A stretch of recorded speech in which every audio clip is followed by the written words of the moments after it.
Hello and welcome to Model Rail video number 9, which is designed to be enjoyed alongside the monthly Model Rail magazine.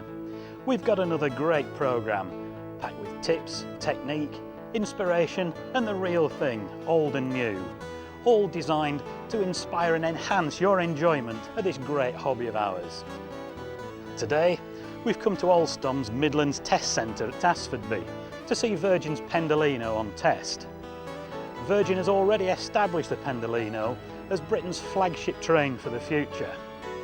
And as part of the pre-publicity, we've seen the release of Dapple's 00 scale model.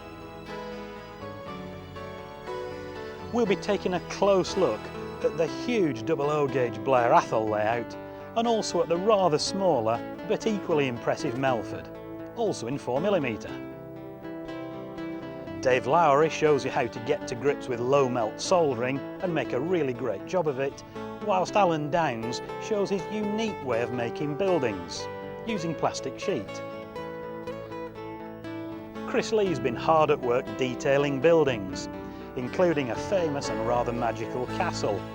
We'll also take a look at City of Truro, the first locomotive to reach 100 miles an hour, or at least that's what they claim in Swindon. And we'll also feature today's fast mail trains, hauled by EWS Class 67s.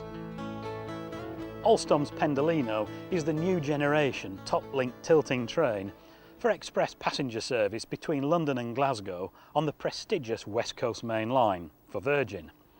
And it was at the Glasgow Model Rail Show in 2002 that we caught up with Ian and John Macready's fine Scottish layout, as it was being put together for exhibition.